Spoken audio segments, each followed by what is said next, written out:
Olá, salve, salve, muito bom dia. Vai começando aqui pela PAN mais um. Sim, a nossa revista radiofônica. Vem com a gente. Aqui tem informação, prestação de serviço, entretenimento, tudo isso no papo dessa quinta, dia 5 de abril de 2018. A Rosa Weber falou, a Rosa Weber avisou. Você lembra dessa? Lembro. Os 300 picareta com o anel de doutor? Como previsto, o voto da ministra indicada por Dilma Rousseff foi decisivo para o calvário de Lula no Supremo Tribunal Federal. Embargos dos embargos. Por que no Brasil há tantos recursos à disposição dos réus e condenados pela justiça, hein? Mesmo com a rejeição do habeas corpus, ontem o ex-presidente ainda pode lançar mão de mais uma medida protelatória. Você vai saber quando o petista poderá ser preso. De fato. A culpa é da imprensa. Vejam vocês, Gilmar Mendes antecipa seu voto no STF e se manda para Lisboa. No julgamento do HC de Lula, ele criticou a mídia. Esses são alguns destaques, tem muito mais pra gente tratar nessa manhã de quinta-feira aqui no Morning Show e você é o nosso convidado especial. Bom dia, Paulinha. Bom dia, senhor Edgar. Estamos curiosos por essa hashtag aí. Você sabe que hoje eu acho que a gente vai para os assuntos mais comentados do Twitter com uma hashtag interessante. Como de costume, aliás. Olha que maravilhosa essa hashtag, Edgar. Vamos ver. Hashtag Lula adorei. Não é verdade? Ao que tudo indica, Lula está como? Frito. Você tá piadista, hein? Eu tô muito piadista. Essa foi boa, hein? E olha que maravilhoso, da Pena. Tem o pessoal que torce, né? Evidente. E contra o Lula e tem gente que ainda curte o Barba, né? Então, por exemplo, se você é desse time, em vez de postar Lula adorei com os acentos, você pode postar sem os acentos, né? E aí fica uma coisa como Lula adore. Então uma hashtag que vale pra todo mundo, entendeu? Não, mas não deixa postar sem acento não, porque aí não vai ser a nossa, pô. Pode ler como Lula adore. Tanto faz, porque no Twitter acento ou não acento assim. é igual. É igual? É. Tá valendo? Confere. É maravilhoso. Confere isso, da Pena. Não, hein? Sim, tá bom. Então é maravilhoso, é uma hashtag muito hashtag. boa. Mas como você quer usar o bom português, dá um copy-paste na nossa e usa com os acentos. Hashtag Lula adorei. Tem um GIF, tem um meme que você quer usar? Pode fazer isso hoje e comentar o programa. Se a gente for para os assuntos mais falados do Brasil, tem prêmio para vocês, gente. Boa, Paulinha. Meus amigos ouvintes, quero que vocês mandem mensagens para cá também falando sobre o julgamento de ontem, que obviamente repercutiu não só aqui no Brasil, mas mundo afora também, no exterior. O que vocês acharam, hein, do julgamento do HC do Lula lá? Contem também pra gente se o resultado altera aí a sua percepção a respeito da justiça, do STF, que indica aí pra gente, né, com esse julgamento aí, que nada será como antes. Será? O que você achou? Qual é a sua percepção? E também sobre a Operação Lava Jato. Pode comentar com a gente aqui pelo 11 931 17 1009 é o nosso WhatsApp. Lembrando que você pode mandar mensagens em áudio ou em vídeo, tá bom? E aí? O que vocês acharam do julgamento? Fala aí pra gente. E a percepção sobre a justiça, o STF, a Operação Lava Jato? Mudou? Conta pra gente. 11 931 17 1009. No mais, você pode acompanhar o programa em vídeo. Sim, é só baixar o aplicativo da Jovem Pan ou acessar pelo nosso portal jovempanfm.com.br. Também temos o canal youtube.com/morningshowjp. Além das mídias sociais, estamos no Instagram e também no Facebook com conteúdo extra por lá. Dá uma passadinha pela nossa página, gostando desse seu joinha, que a gente fica feliz da vida, a gente fica amarradão. Todos convidados a passarem a próxima hora e meia colados aqui na PAN, porque o Morning engata uma segunda e vai em frente nesta quinta-feira histórica, né, politicamente para o Brasil. O Supremo Tribunal Federal rejeitou ontem por 6 votos a 5 o habeas corpus pedido pela defesa do ex-presidente Lula, a fim de evitar a prisão dele. O voto da ministra Rosa Weber, cujo posicionamento era considerado uma incógnita, foi decisivo no julgamento que durou 11 horas. Com isso, o petista pode ser preso em breve. E a pergunta que muitos se fazem agora é como ficam as pretensões eleitorais do ex-presidente, plano A do PT para as eleições de outubro, hein? Quem vai responder a essa e outras perguntas também aqui da bancada do Morning Show é o advogado Arthur Rolo, consultor aqui da Rádio Jovem Pan. Bom dia, Rolo, tudo bem? Obrigado pela tua presença aqui. Eu que agradeço a oportunidade de estar aqui. Bom dia a todos e bom dia aos ouvintes. Vamos abusar do teu didatismo aí para dinamizar essa conversa e responder muitas das perguntas que os brasileiros comuns, imagino, devem estar se fazendo nesse momento. Eleitoralmente, a pretensão política do Lula, frente ao que foi julgado ontem, não se altera muito, porque ele já, com a condenação no TRF4, já estava na lei da ficha limpa. Ele já está inelegível, então a gente não deve confundir a parte criminal, a parte da prisão, da restrição de liberdade, com a impossibilidade de candidatura. A partir do momento que houve a condenação colegiada, ele já incide aqui na lei da ficha limpa, o que vai ser confirmado pelo TSE quando ele pedir o registro de candidatura. Então, inelegível ele já estava e independe desse julgamento de ontem. A inelegibilidade depende do julgamento do TRF4, que já está finalizado. O Tonho, olha, tem uma teoria que ele fala assim, resumindo bem a coisa, ele já falou várias vezes aqui no programa, que perigas a foto dele tá na urna, né? E a gente tem uma situação inédita no Brasil com isso. Tonho, olha, esclareça essa tua teoria pra gente agora, ouvir do Rolo, o que ele acha a respeito. Doutor Rolo, eu queria esclarecer isso a partir de uma pergunta. O ex-ministro do STJ, o Gilson Dipp, fez um levantamento ontem dizendo que nós temos 20 prefeitos que eram fichas sujas, entraram com recursos especiais extraordinários no STJ e no STF e conseguiram assumir o cargo, esses 20 prefeitos, mesmo sendo ficha suja. Você acha que corremos o risco de o Lula assumir uma candidatura, mesmo sendo ficha suja, fazendo uso desses recursos especiais extraordinários? Então, Tonholi, eu acho que a gente corre esse risco. Ele sinaliza que ele, mesmo sabidamente inelegível, ele vai buscar uma candidatura, ele vai tentar obter um recurso, um efeito suspensivo no recurso especial, no recurso extraordinário perante o Superior Tribunal de Justiça e perante o Supremo Tribunal Federal. Tem uma previsão na lei eleitoral, lá no artigo 26C da LC 64/90, que diz o seguinte, que mesmo diante de uma condenação colegiada, quando se interpõe o recurso especial, o recurso extraordinário, o recurso especial que vai para o STJ da condenação criminal, o recurso extraordinário que vai para o STF da condenação criminal, é possível pedir para esses tribunais conferirem efeito suspensivo para suspender a inelegibilidade. Então, se isso acontecer, ele tem o registro de candidatura, o registro de candidatura vai ser deferido, só que se perder nesses recursos depois, esse registro de candidatura vai ser revisto. Mas eu acho que dificilmente isso acontece. Eu estava conversando aqui antes de iniciar o programa com o Edgar, a gente fala em duas expressões latinas, o fumus boniuris e o periculum in mora, né? A fumaça do bom direito... Achei que era alguma coisa do Harry Potter. Fumus boniuris e o periculum in mora. O que é? A fumaça do bom direito e o perigo da demora. Perigo da demora tem, mas não tem o que a gente chama de fumaça do bom direito. Por quê? Porque uma condenação colegiada, as provas são robustas e etc. Então, acho que não é caso de concessão da liminar. Então, tudo indica que ele vai pedir um registro de candidatura inelegível. Aí, o que vai acontecer? O ministro Fux já falou que vai colocar isso para julgar o mais rápido possível, mas tem que observar aquilo que a gente chama de devido processo legal. O que é? Prazo para impugnação, prazo para defesa, prazo para parecer da Procuradoria-Geral Eleitoral e prazo para julgamento do TSE. Isso dá para acontecer até dia 15 de setembro. A partir do momento em que o registro dele for indeferido pelo TSE, o nosso entendimento é que já estão esgotadas as instâncias eleitorais e já pode tirar o nome dele da urna. Diferente do prefeito, porque o prefeito tem... O processo do prefeito começa na zona eleitoral. Então, cabe recurso para o TRE, cabe recurso para o TSE para esgotar as instâncias instâncias eleitorais só quando termina o julgamento do TSE. No caso do Lula, não.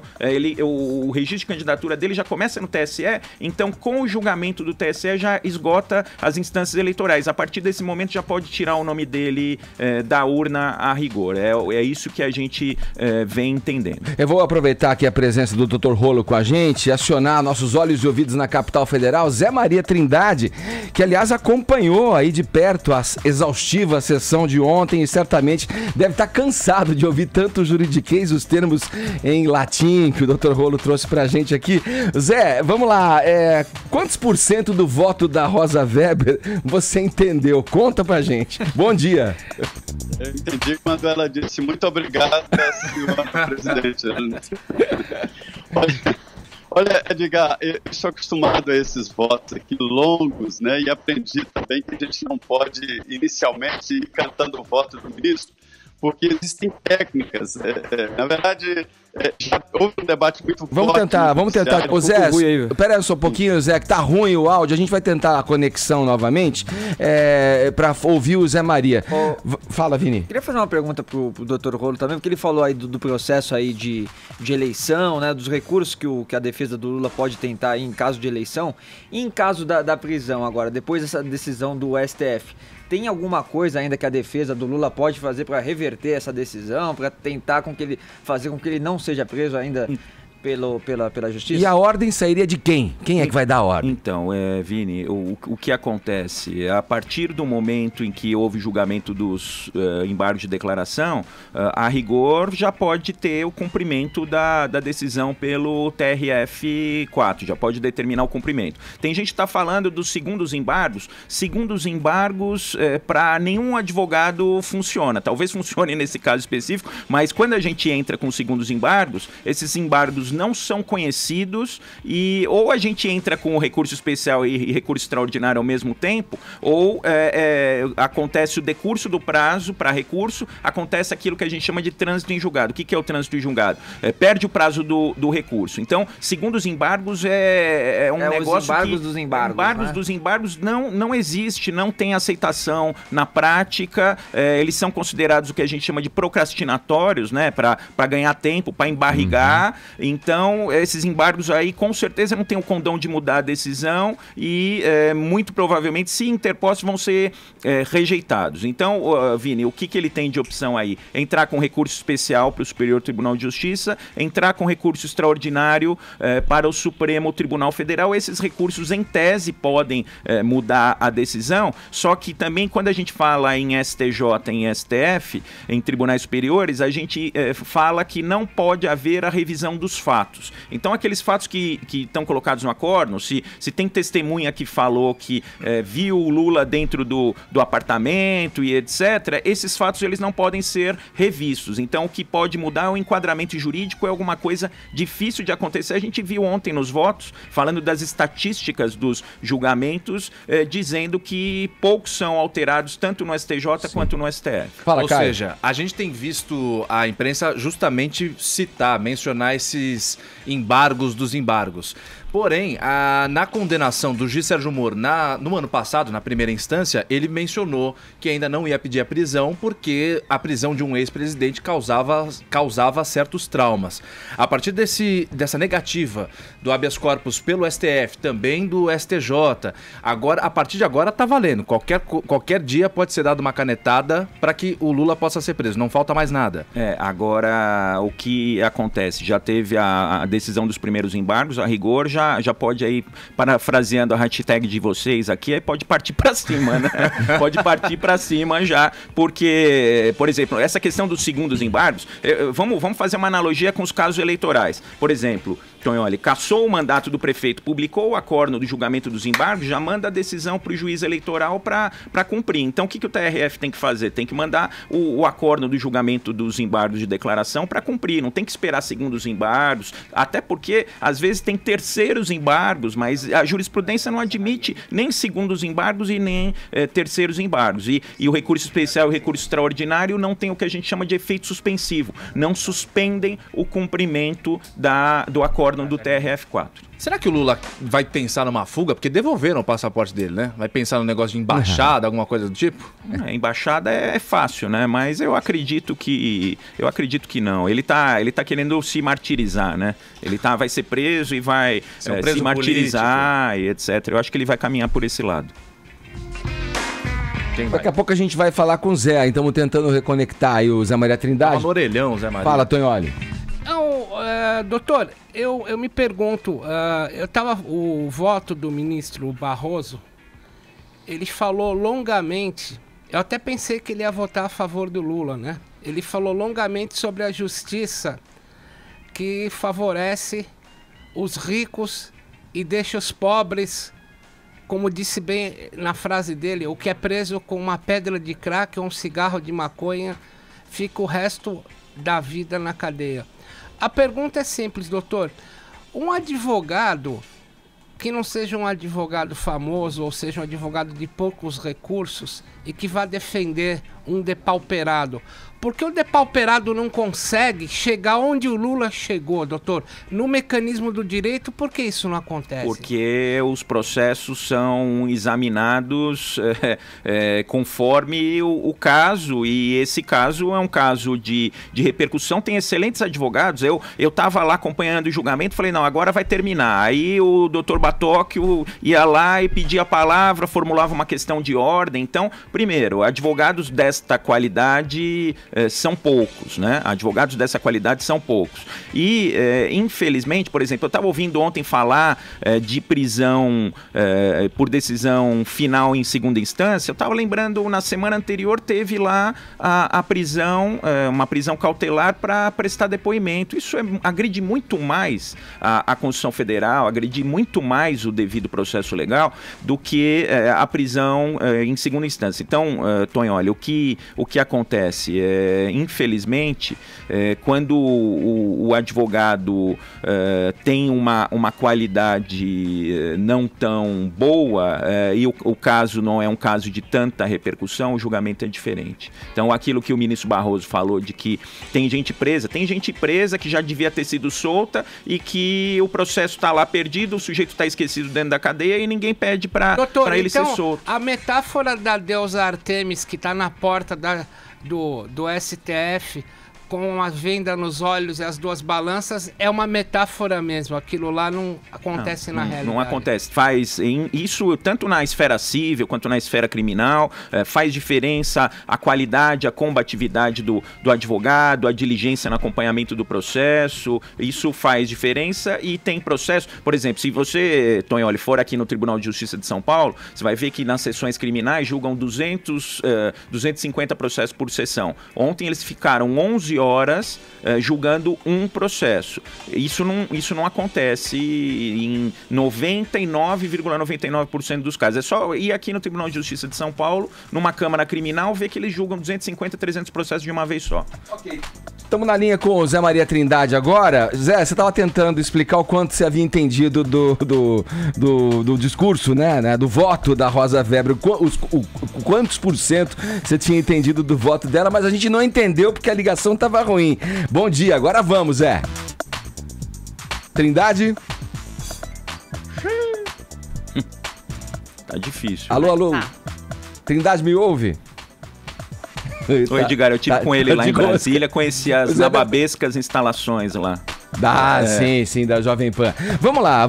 Tonholi, quando o voto da Rosa Weber ficou claro, teve a intervenção ali, né, dos ministros Marco Aurélio Mello e o Ricardo Lewandowski, que foram pra cima dela, né? Conta um pouco desse momento pra gente, Tonholi, porque o voto é como você falou, né, o Tonholi mesmo citou, às vezes eles vão embasando esse voto e você acha que ele vai pra um caminho. Mas daí ele tá usando aquilo dentro da retórica para chegar onde ele deseja e desferir o voto. Tem essa confusão. E aí quando ela deixou claro, Tonholi, os caras foram para cima dela.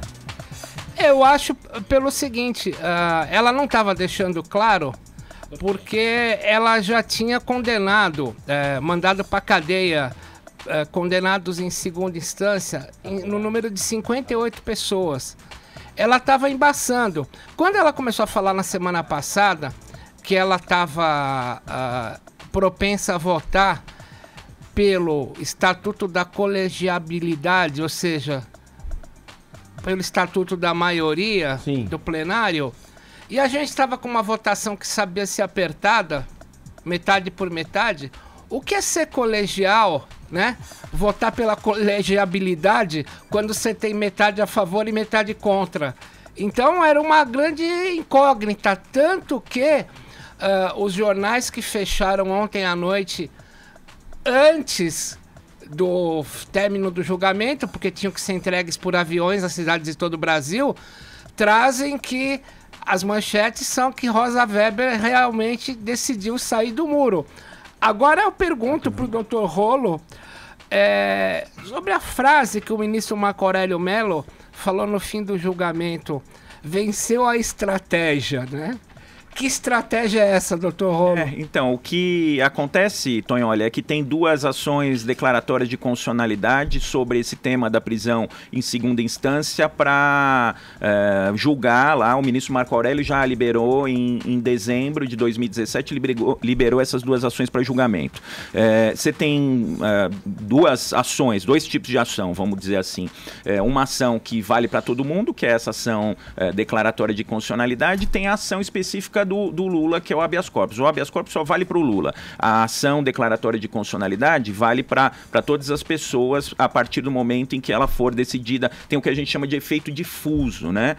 Vale para todas as pessoas. E o que acontece? Se colocasse, porque a tal da colegialidade que a ministra Rosa falou, significa que em 2016 o tribunal já assentou um posicionamento de que é possível, não é obrigatória, mas é possível a prisão a partir da condenação por 7-4, em segunda instância. Por 7-4. Aí o que aconteceu? Então a ministra Rosa Weber, desde então, está mantendo esta colegialidade. E ela disse ontem o seguinte: peraí, eu não vou rever num habeas corpus, porque isso não vale para todo mundo. Se for rever a decisão, eu tenho que rever no julgamento das ações declaratórias de constitucionalidade. Então, por que o ministro Marco Aurélio falou isso? Se coloca para votar antes essas declaratórias de constitucionalidade, poderia haver a revisão para todo mundo desse posicionamento, e aí a colegialidade da ministra Rosa Weber poderia modificar a partir desta decisão. Ou seja, o Lula sairia ganhando. Então, mas aí que tá, essas ações elas vão ser julgadas. O que a ministra presidente ontem explicou, a ministra Carmen Lúcia explicou, é que o habeas corpus tem prioridade de julgamento, tem que colocar antes, e é verdade, tem que colocar antes o habeas corpus para julgar, mas essas ADCs vão entrar na pauta daqui 1 mês, daqui 2 meses, daqui 4 meses, não tem prazo para entrar, depende dela colocar, mas estão pressionando, vai colocar em julgamento, pode ser que essa decisão seja revista. Então, vamos pensar o seguinte, vamos supor que o Lula esteja preso pela decisão de segunda instância. Pode acontecer com o julgamento dessas ADCs que não só ele seja solto, como todos que estejam em igual situação, estupradores, todos aqueles que foram mencionados. Só para ilustrar o que a gente está falando do voto da ministra Rosa Weber na sessão de ontem, ainda era uma incógnita e ficou provado na sessão de ontem que até para os colegas dela do Supremo Tribunal Federal, a posição dela qual seria, se a favor ou contra o habeas corpus do presidente Lula. Prova disso é um trecho que a gente separou aqui, que a gente vai conferir, que o voto dela já tinha demorado aproximadamente 20 minutos, ninguém entendia, ainda não estava claro para que lado ela ia. A frase que ela soltou, que foi decisiva, foi quando ela disse: porém, não fere me fugiu a palavra agora, a presunção de inocência. Quando ela falou essa frase, deixou claro que ela iria votar de acordo com o relator Edson Fachin, e aí 2 ministros se manifestaram, Marco Aurélio Mello e, na sequência, Ricardo Lewandowski, que são do time pró-Lula. Vamos ver? Vossa Excelência me permite uma parte? Pois não, ministro Marco Aurélio. E a apreciação dos pedidos formulados nas declaratórias de constitucionalidade fosse hoje, haveria maioria para deferir eliminar, ante a evolução do ministro Gilmar Mendes. E nós teríamos lá efeito vinculante.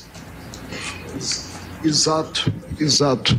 Agora, eu aplico horizontalmente as decisões do plenário, mesmo quando não tem efeito vinculante. É uma questão...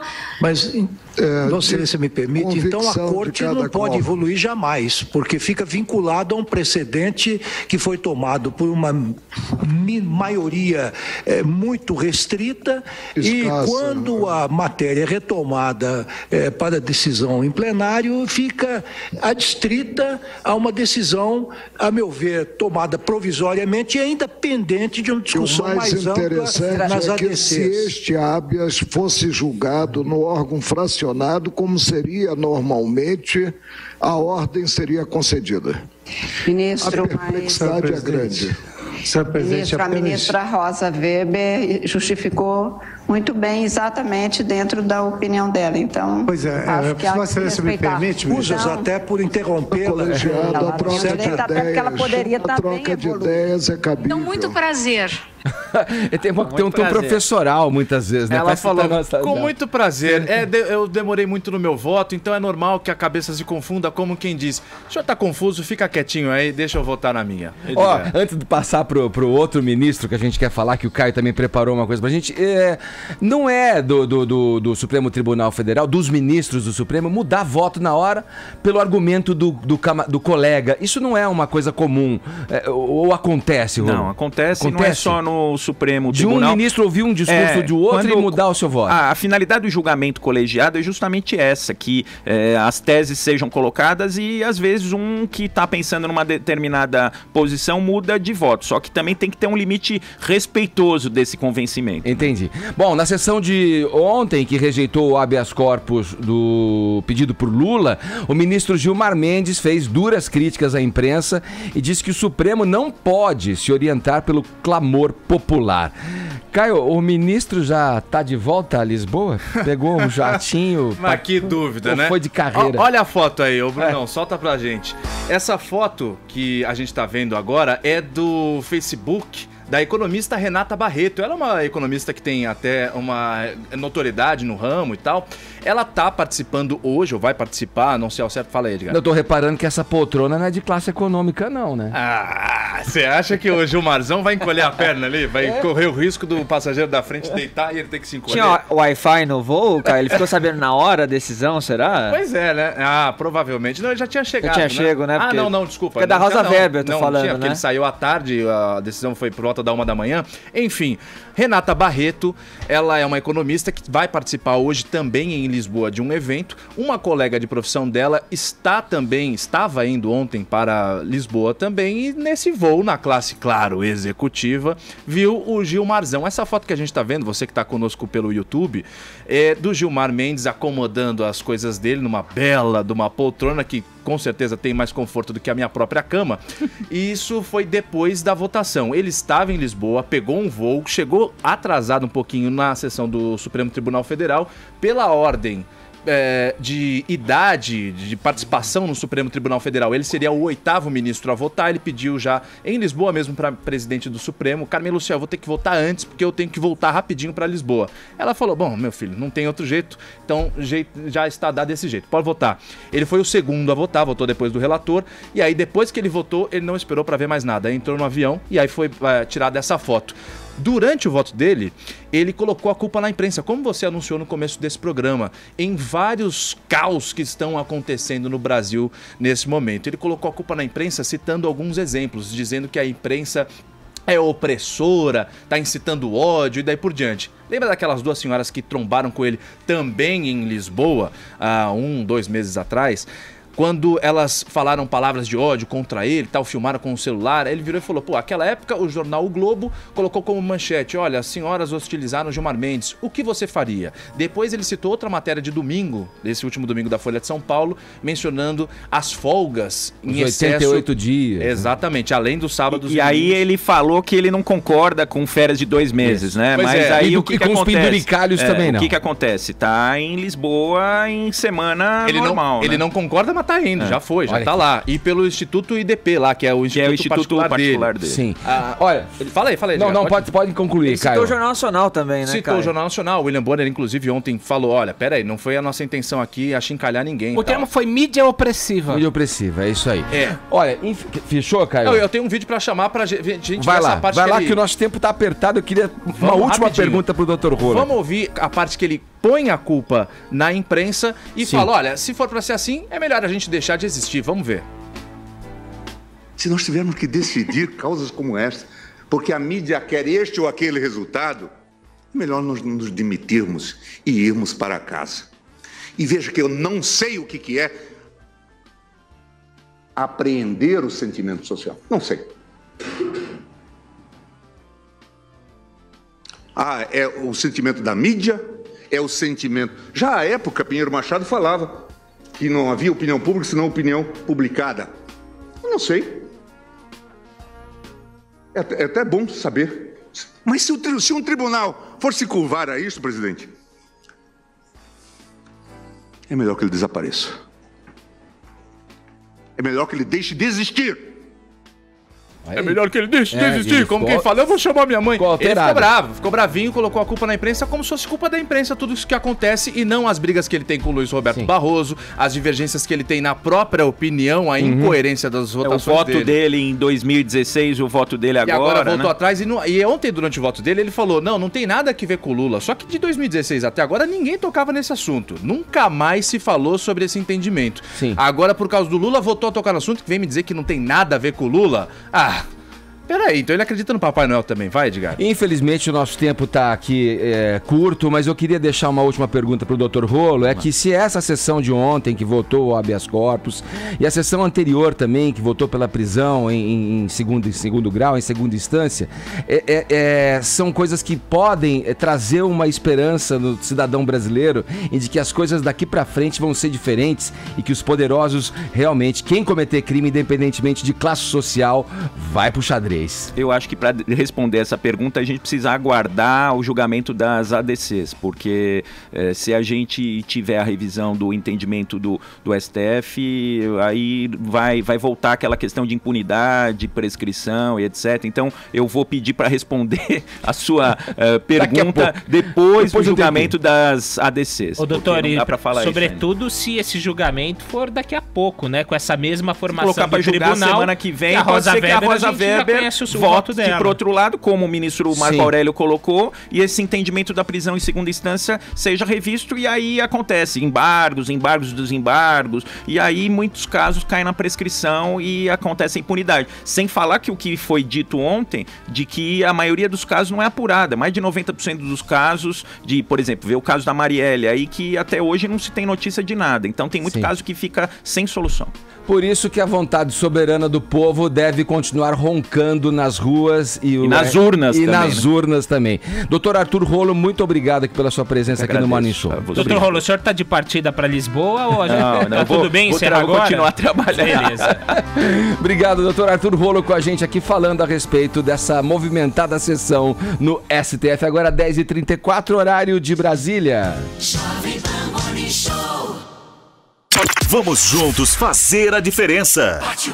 O que eu espero para o Brasil em 2018 é que a gente consiga um candidato à altura do país maravilhoso que a gente tem e também que a gente se odeie menos, que os lados conversem, que a gente escute o lado de lá e que através dessa pluralidade de opiniões a gente chega num lugar benéfico para todos. Eu sou Maite Proença. 2018, um ano para transformar. Vem ser jovem, partiu pra cima.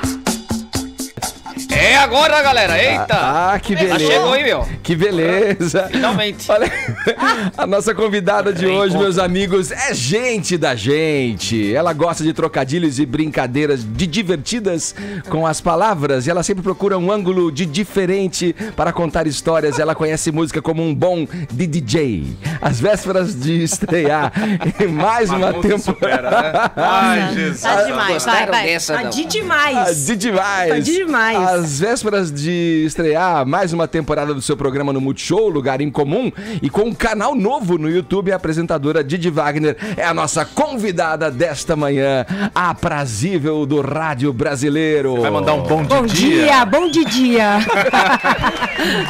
A nossa claque eletrônica já dá as boas-vindas.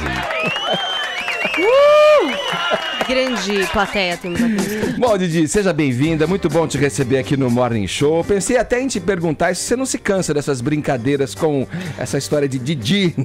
Didi, mas o seu canal no YouTube meio que já respondeu, né? Tá lá escrito Didi Wagner no Didivan. Exatamente. Tem vídeo novo toda quinta-feira, é isso, Didi? É isso. Hoje a gente coloca mais um vídeo no ar. Sobre o quê? O que é? O de hoje é um vídeo muito legal. É a nossa primeira convidada no canal. Primeiro vídeo de entrevistas. Sim. E eu chamei a Alexandra, que tem um canal no YouTube chamado Alexandrismos.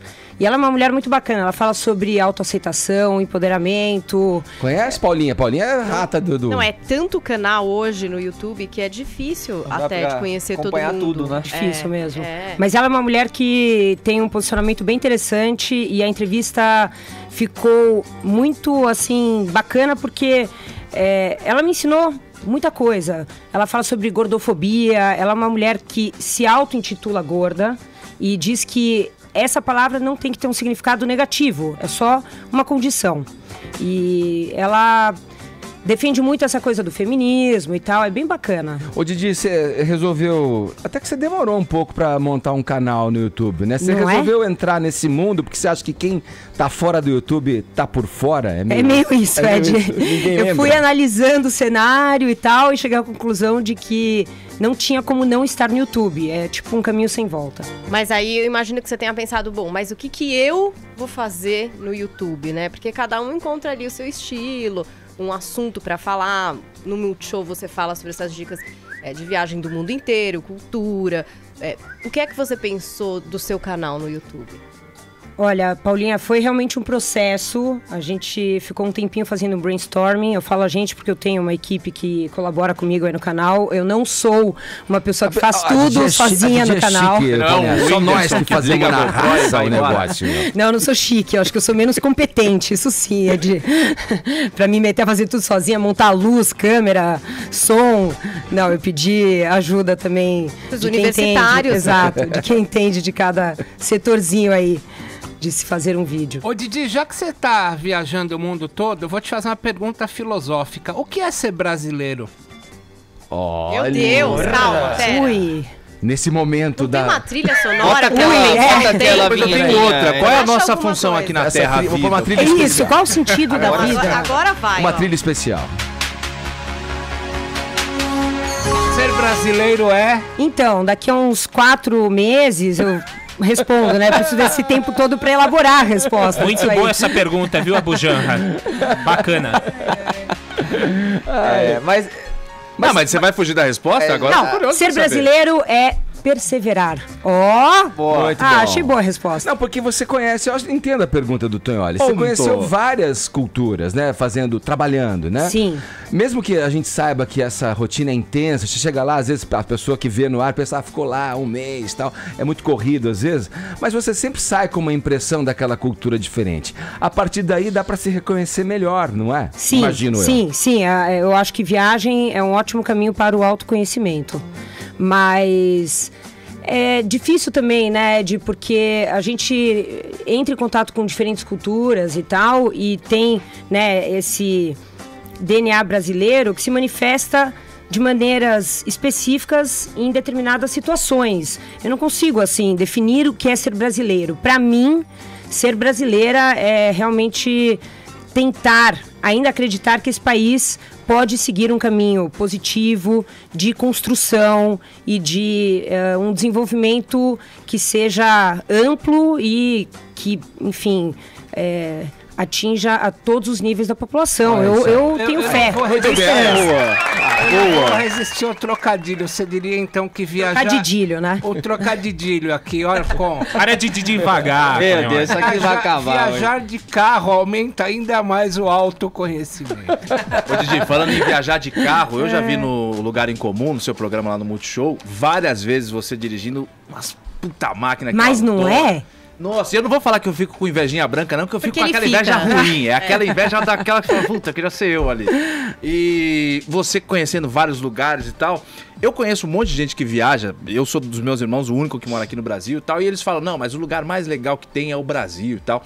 Você acha isso também? Conhecendo vários lugares, você sente que o Brasil, pelo clima tropical, sei lá, por qualquer razão, é o lugar mais legal pra se morar? Ou você é daquelas que sente a depressão quando entra no avião, aquela pós-Europa? Não, pelo contrário, eu morei, né, quase 5 anos em Nova York, adorei a experiência de ter morado fora, foi super enriquecedora, mas eu morria de saudades de São Paulo, eu adoro essa cidade, com todas as mazelas que tem por aqui, mas eu gosto de São Paulo e gosto de morar aqui, gosto. Sei que é uma cidade complicada em vários sentidos, mas eu gosto. Boa. Ô Didi, o que é a experiência na MTV, né? Onde vocês faziam um trabalho ali que, pô, não tinha internet, né? Então vocês tinham que correr atrás, ler revistas, dar a cara a tapa, né? Era sozinho ali, falando no ar, no clipe ali, naquele chroma aqui. O que isso te dá de experiência para esse canal no YouTube aí que você tá fazendo também? Bom, primeiro a experiência na MTV me deu uma boa bagagem musical, isso é inegável. Eu sempre gostei de música, mas trabalhar lá, né, entrar em contato fazia direto, você entrar, sim, né, ainda mais nesse universo musical e tal.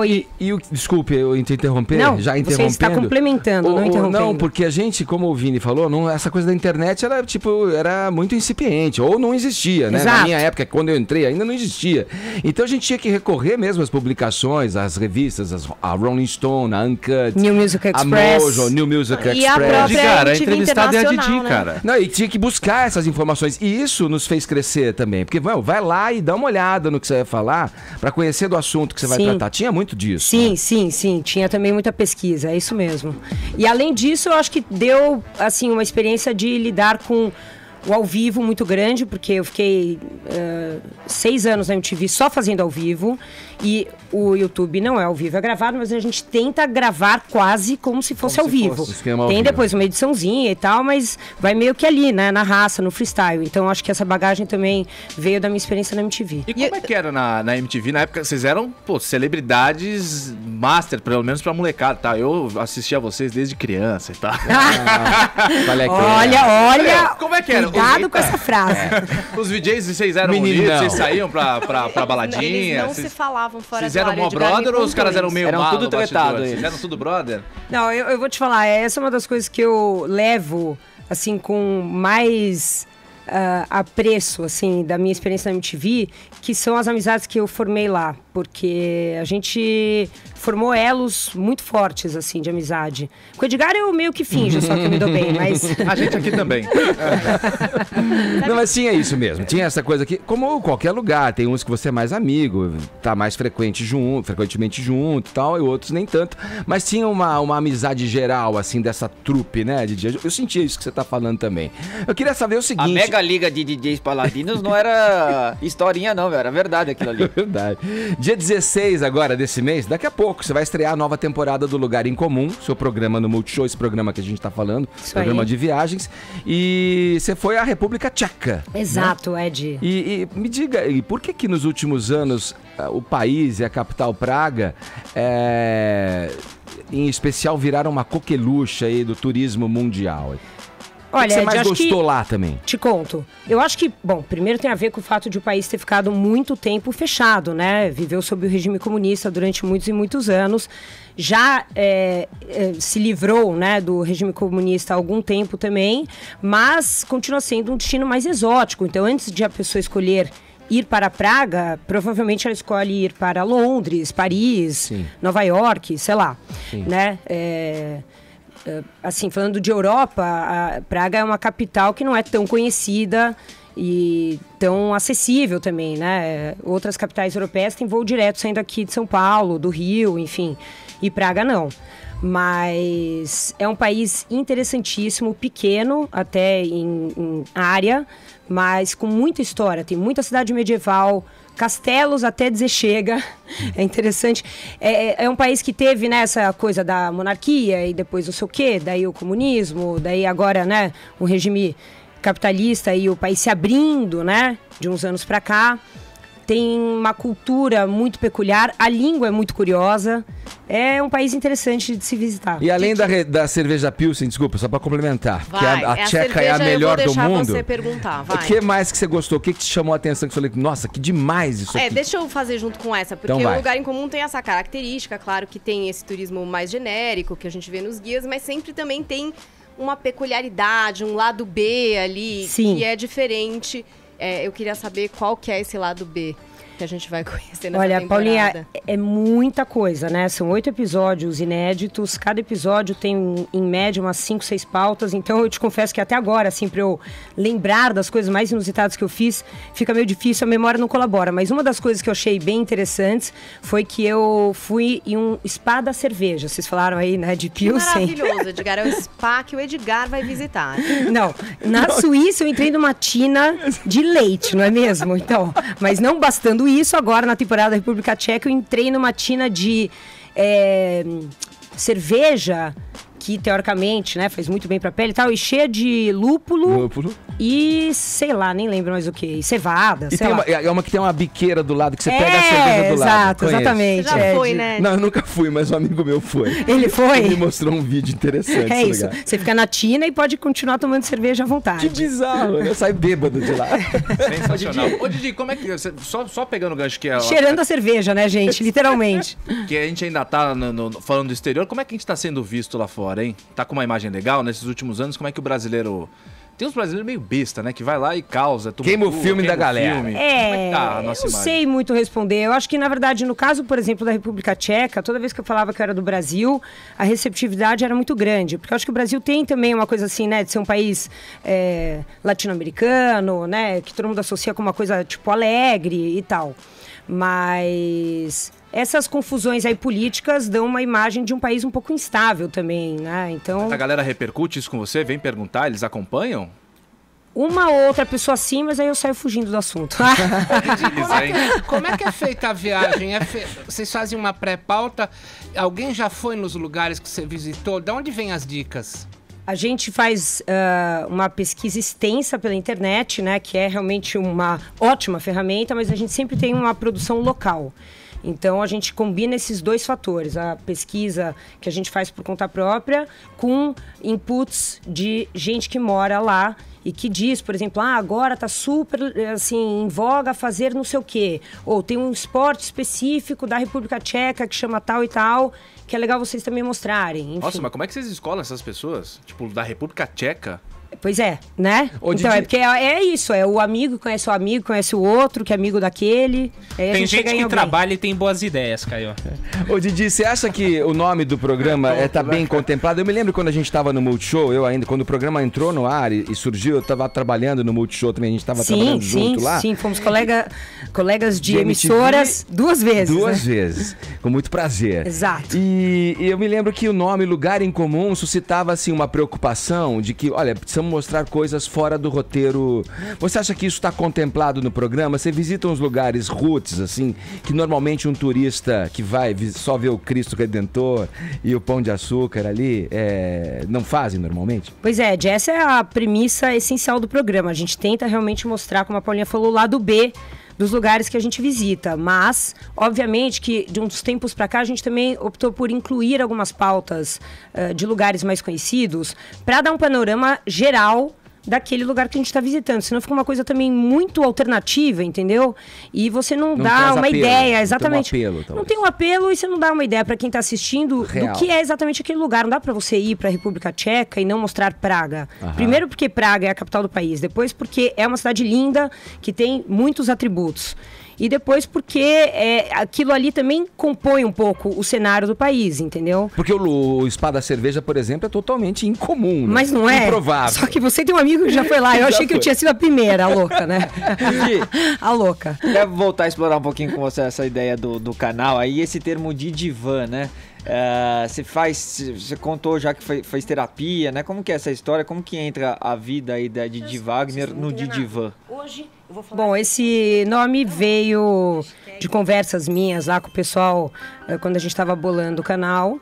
E eu realmente sou bem adepta da terapia, eu faço sessões semanais e a história toda surgiu porque eu falei, pô, não dá pra começar um canal de YouTube já tendo uma diretriz tão, assim, sabe, traçada do que a gente vai falar. Vamos deixar uma tag um pouco mais ampla e poder falar do que a gente tiver vontade. Então eu tô no Didivan, que não é um Didivan, na verdade, é uma cadeira, uma poltrona, mas tudo bem. E o que você leva pro Didivan de verdade? Vou te responder, Ed, mas a minha vontade era fazer a entrevista em um divã mesmo, em tipo, esquema de valete, por exemplo. Sei. No caso de hoje, mas acabou que a Alexandra sentou em uma poltrona e eu em outra. E nessa terapia da vida real, o que você leva pro Didivan? Nossa, Edgar.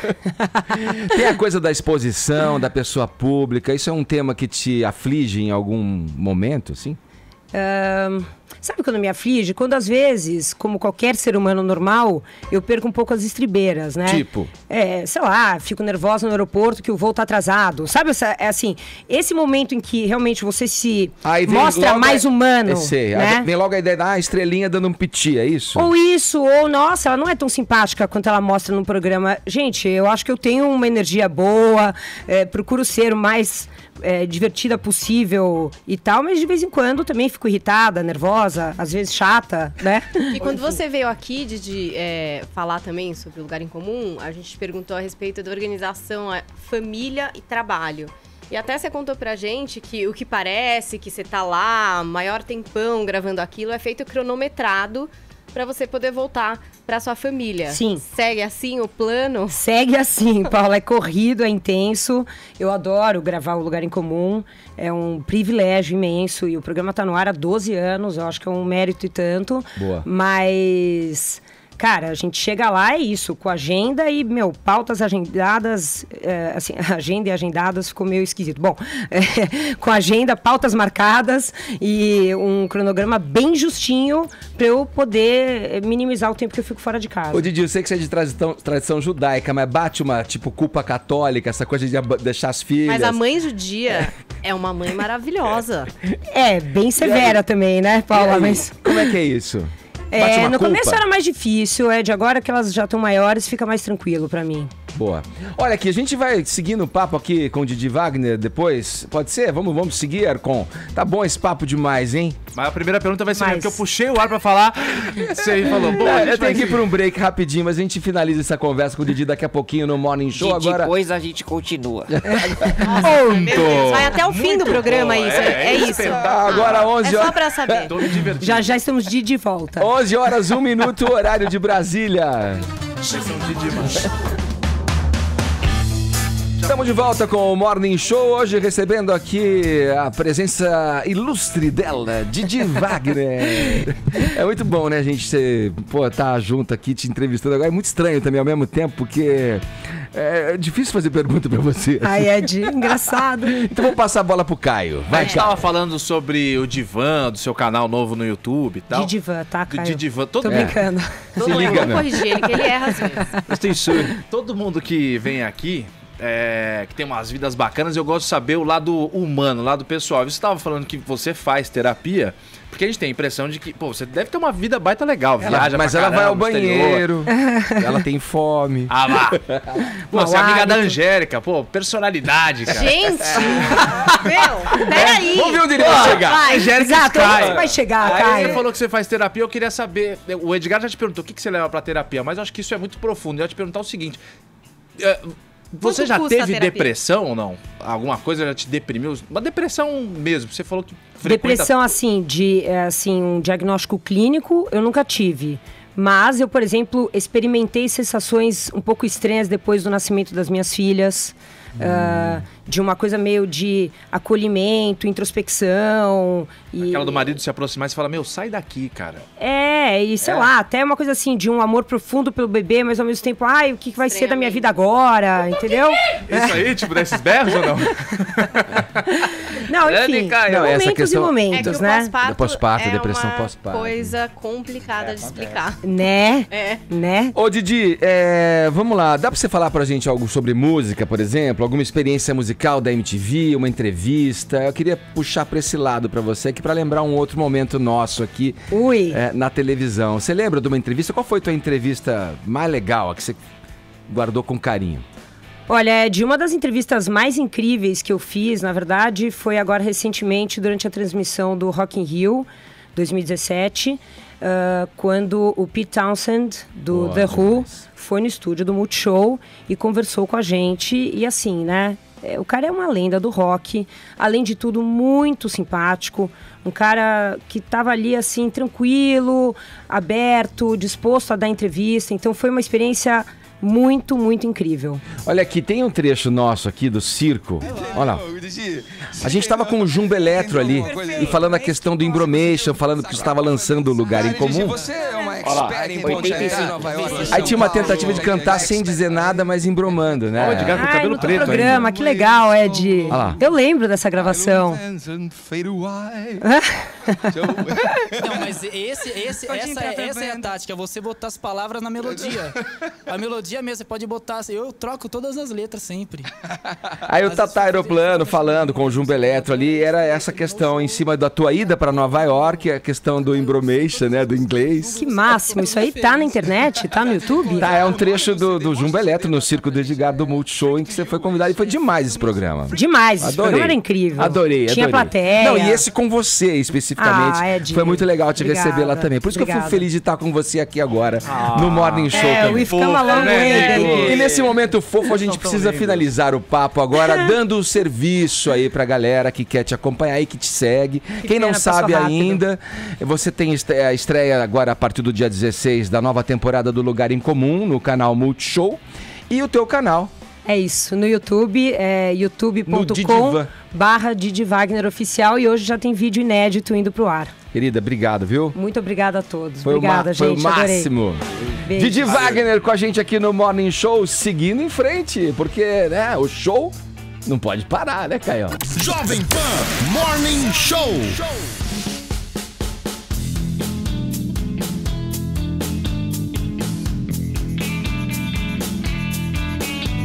Seguindo aqui com este festivo Morning Show de quinta-feira movimentado, de causando no estúdio multicolorido do Rádio Brasileiro. Muito bom, hein? Vamos lá, vamos voltar a falar de política, de certa forma, de justiça, né? E sobre a rejeição do habeas corpus do Lula pelo Supremo Tribunal Federal, que aconteceu ontem. Paulinha, como é que tá a nossa hashtag Lula Adorê? O terceiro entre os assuntos mais comentados. Olha aí, que maravilha! Grande momento, na verdade. Olha, tem gente postando foto de Lula Adorê, tem gente postando receita, e tá todo mundo aqui brincando com a nossa hashtag, gente. É uma grande brincadeira, não é?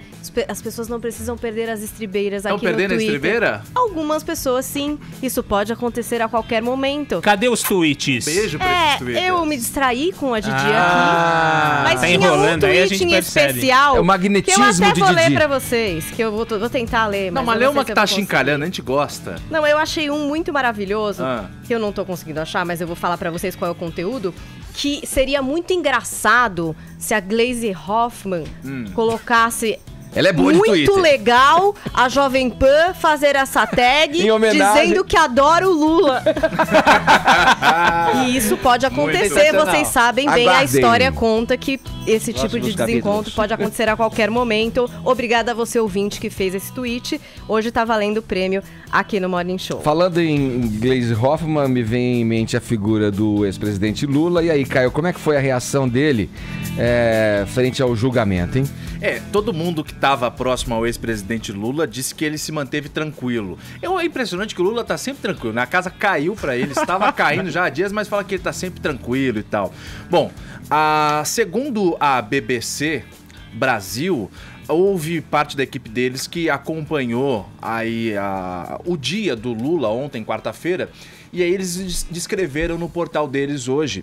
E eu vou reproduzir aqui, segundo as palavras da própria BBC. Por volta das 11h25 da manhã, o Lula chegou ao Sindicato dos Metalúrgicos no ABC Paulista, região de São Bernardo do Campo, aqui pertinho da capital de São Paulo, para ver aí a votação. Chegou cheio de segurança e não falou com ninguém. Já tinha parte da militância lá no Sindicato dos Metalúrgicos, foi de onde ele acompanhou toda a votação no Supremo Tribunal Federal, toda não, parte dela. Não falou com ninguém, subiu umas escadas com um ar sério, porém ali sereno, e aí se trancou numa sala que tinha as janelas cobertas por panos vermelhos. Por volta do 12h20, sem ninguém conseguir enxergar o Lula, chegou a Dilma Rousseff na sede do Sindicato dos Metalúrgicos. À 13h eles comeram um almoço, arroz, feijão e bife, e por volta das 2h, quando começou a votação dos ministros, a parte da militância que estava lá no térreo do sindicato começou a ficar mais entediada do que apreensiva, porém não deixaram de ficar preocupados, segundo a descrição dos repórteres da BBC Brasil. Todo mundo acompanhando ali e tal,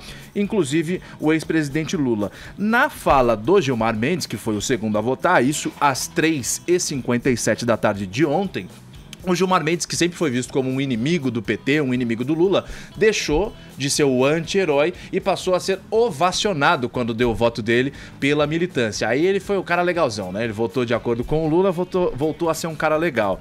Bom, no meio do voto do ministro Luiz Roberto Barroso, o ex-presidente Luiz Inácio Lula da Silva deixou a sala que ele estava, foi para uma outra sala que não tinha TV, e aí a partir desse momento ele deixou de acompanhar voto a voto. Eles estavam mais interessados no placar final do que no voto de cada um. Ele entrou numa sala que não tem TV para conversar com a ex-presidente também, Dilma Rousseff. Aí, resumindo o dia, por volta das 11h30 da noite, o Lula não esperou acabar a sessão, já estava para acabar, mas não tinha acabado por completo. Ele entrou num carro e foi embora. Quando já mais da metade da militância também já tinha ido, o ex-presidente do PT, Rui Falcão, também já tinha ido embora. Algumas autoridades que acompanhavam lá já tinham ido embora. Foi quando o Lula entrou num carro e partiu também. Uma das pessoas que estavam lá no Sindicato dos Metalúrgicos era quem? Luiz Suplicy. E aí, o Luiz Suplicy... O Eduardo Suplicy. Eita, achei que era uma pessoa nova. O novo da vocês me olharam com uma cara e falei, nossa, que groselha que é a nova geração. O Eduardo Suplicy, desculpa. O Luiz. Acontece nas melhores famílias. Eu sou de Santos, eu morei numa rua chamada Luiz Suplicy. O Eduardo Suplicy, ele estava lá e aí fez um tweet em apoio ao ex-presidente Lula. Olha o que ele disse. Ao cumprimentar o presidente Lula agora à noite no Sindicato dos Metalúrgicos em São Bernardo do Campo, transmiti a ele que quando ele for preso, presta atenção, disponho-me a acompanhá-lo e ficar com ele até que ele tenha de fato direito de defesa, o que não lhe foi permitido perante o juiz Moro e no TRF4. Ô, Eduardão, fica à vontade. Só que você acha que essa oferta foi pouca? Dá uma olhada nessa oferta, que é mais generosa ainda, do senador Lindbergh Faria. É Lindbergh Faria o nome dele, né? Lindbergh Faria. Falei certo agora. Dá uma olhada nesse vídeo do Lindbergh. Olha o que ele oferece. Ele oferece mais. E pra vocês aqui é o seguinte, gente. Vamos pra São Bernardo. Vamos pra São Bernardo. O recado que a gente tem que dar pra eles é o seguinte: pra prender o Lula, tem que prender milhares. A gente tem que formar um cordão humano de defesa do presidente Lula. Um cordão? Eu tô indo para São Paulo amanhã, mas eu quero ir para São Bernardo. Eu quero ficar acampado lá. Porque a partir dessa decisão, não se enganem, quem tiver ilusão, vamos acabar as ilusões. Eles vão prender o Lula. E a grande questão agora é o seguinte: se nós vamos estar com Lula ou não. Por favor, estejam. Pode levar os petistas que estão enrolados. Ele vai acampar mesmo? Vai levar a barraca? Eu espero que sim. Fazer o cordão humano? Eu espero que sim. Eu conto com as novas viaturas da Polícia Militar, que tem espaço no Camburão atrás, para levar todo o pessoal que quer se solidarizar com o Lula, porque, pô, acredita no cara. Se acredita no cara, alguma coisa tem. Vai junto todo mundo, vai. Olha, o Caio tá falando da reação do Lula e tal. Ele mostrou um descontentamento específico com a ministra Rosa Weber, né? Aí fiquei passando e te passo a bola, te jogo o tapete dizendo o seguinte: essas indicações políticas dos juízes do Supremo, que a gente sempre desconfia que geram ali posicionamentos de acordo com essas decisões e com quem colocou esses juízes lá, você acha que fica evidente quando o Lula diz que Rosa Weber o desapontou, porque ela foi indicada no governo da Dilma Rousseff? Dilma Rousseff. A partir do momento em que o ministro assume o seu posto, ele se deslinda daquele que o indicou. Haja vista que o Joaquim Barbosa foi nomeado pelo PT e foi o cara que mandou todo mundo pra cadeia na ação penal 470, que era o mensalão. O Gilmar Mendes, que foi indicado no governo Fernando Henrique Cardoso, ele era advogado-geral da União no governo Fernando Henrique Cardoso, por exemplo, mudou de voto nessa questão do Lula e ontem mudou, fez um voto pela metade. Metade pra lá, metade pra cá. A questão é, eles somem com a obrigação de terem que ser aliados. Eu acho que o único que é cegamente aliado ao Lula ali é o Ricardo Lewandowski. Sim. Mas nós vamos ter a segunda parte desse jogo. E anotem a data de hoje, dia 5. A partir de hoje, o juiz Sérgio Moro já está se debruçando sobre o novo caso. Vamos antecipar aqui. O Lula vai ser condenado logo mais no terreno que Odebrecht doou pro Instituto Lula e que custou 12 milhões e meio de reais. O Lula está saindo de um nocaute e vai entrar em outro. Começa a contar a partir de hoje. Portanto, senhores, se preparem para uma nova rodada de negociações no Supremo. Vai começar tudo de novo e agora é o terreno do Instituto Lula. Porque tudo isso que a gente viu e acompanhou até agora diz respeito a um único processo, que é o do triplex, né? Dos 9 que o Lula tem. Dos 9 que o Lula tem. Ô, Tonho, ali o Suplicy, o comentário do Suplicy que o Caio trouxe pra gente, o Lindbergh também fazendo essa convocação para que as pessoas façam cordão humano, acampem em São Bernardo do Campo. Bom, primeiro, é ridículo, né? Segundo, o Suplicy ele é famoso pelas declarações polêmicas, aquele episódio da adolescência dele, que ele estava num banheiro na Europa e viu Jesus Cristo no banheiro. Suplicy, eu acho que ele foi ele mesmo. Eu não duvido que o Suplicy faça greve de fome. Ele ama o Lula, mas faz pouco tempo ele quis encontrar o Lula não o recebeu e teve que o Supla entrar lá e chegar no Lula e falar: recebe meu pai.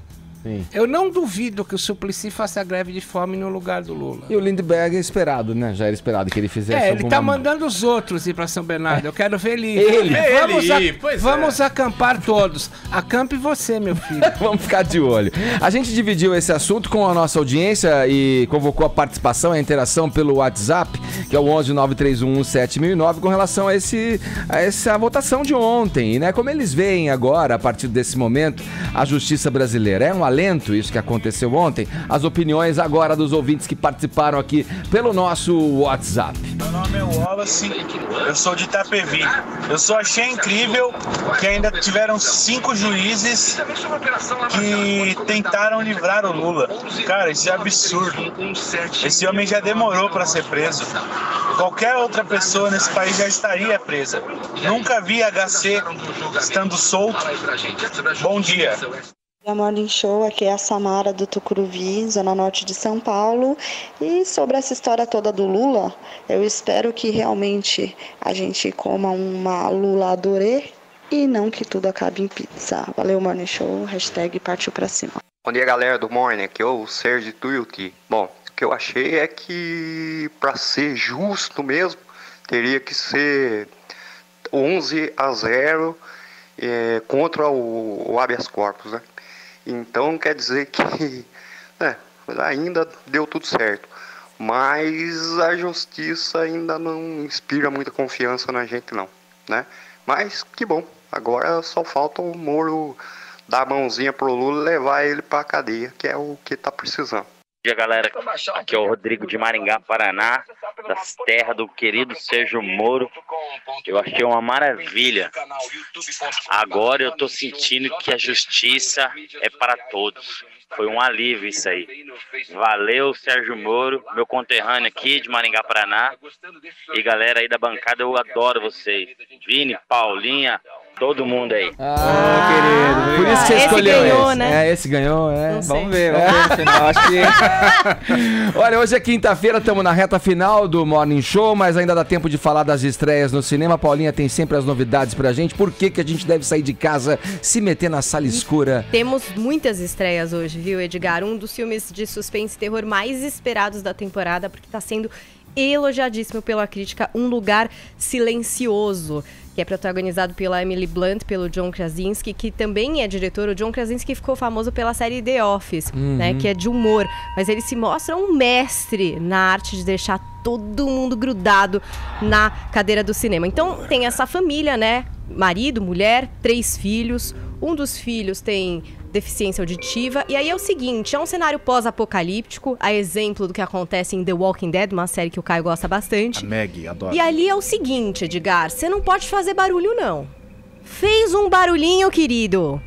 Criaturas terríveis aparecem. Então, você pode imaginar que o som tem um papel muito importante para a construção aí dessa trama. E o trailer é de arrepiar e realmente o filme tá elogiadíssimo. É a grande estreia nos cinemas nessa quinta-feira. Aí a gente tem um outro filme super diferente, porque traz protagonistas da terceira idade, digamos, Edgar, na melhor idade, e são grandes atores, Helen Mirren e Donald Sutherland. Eles vivem esse filme que se chama L.A. John, é um road movie, um casal que tá ali já nas últimas da vida, né, e que resolve partir para uma road trip saindo de Boston e indo até a Flórida, na antiga casa do Ernest Hemingway. E nesse caminho, claro que eles vão viver diversas aventuras, mas também vão ter que encarar uma parte chata da velhice, né, Edgar? Às vezes a gente tem que lidar as dores do com corpo, doenças que não são fáceis, né? E aí cada um tem ou não a liberdade de escolher como quer viver seus últimos dias. Essa é uma questão tratada no filme, porque eles vão aí à mercê dos filhos, entendeu? Queremos fazer essa viagem e estamos indo. É uma graça o trailer e é um filme que está sendo super elogiado, é do diretor italiano Paolo Virzi, que é o mesmo de A Primeira Coisa Bela, de 2010. E eu não poderia deixar de falar, senhor Edgar, da estreia da cinebiografia de Edir Macedo, esse filme que está polemizando, polêmica. Por quê? Porque, a exemplo do que aconteceu com os 10 Mandamentos, você sabe que os 10 Mandamentos, o filme, é o filme brasileiro com o maior número de espectadores da história. Tem as histórias de que a empresa comprou os bilhetes, assim, as salas estavam vazias. O número de venda é de 1.259.128 espectadores, o que é mais do que Tropa de Elite 2. 1.200.000 foram comprados pelo próprio Edir Macedo. 59 mil é a mesma coisa que está acontecendo. Na sala tem 5 pessoas. Com essa história que é nada a perder, né? Diz que é o primeiro filme da cinebiografia, teremos outros por aí. O Petrônio Gontijo é quem faz o Bispo, e tá acontecendo essa polêmica igualzinha aí. 4 milhões de ingressos vendidos em pré, né? Então, quer dizer, já tem 4 milhões de ingressos. E várias polêmicas, tem surgido gravações de pastores pedindo para que as pessoas compareçam, distribuição de ingresso em porta de cinema, sessões que estão esgotadas, mas não estão lotadas. Enfim, tá aí, é também uma estreia. Se você quiser saber de mais filmes, acesse o meu blog aqui na jovempanjp.com.br/Paula Carvalho. Falado. Vamos pros ganhadores? Quem é que leva a Paulinha aí no Twitter? Aqui no Twitter, @ibregues. Ali. E Vini? E no WhatsApp, Samara. Aí, obrigado. Muito bem. E assim a gente coloca um ponto final nesta edição do Morning Show de quinta-feira. Muito obrigado pelo prestígio e pela audiência. Amanhã a gente volta a partir das 10 da manhã aqui na PAN. Cuidem-se. Fiquem agora com o gordinho mais simpático do rádio, Fernando Martins. Você ouviu Jovem Pan Morning Show.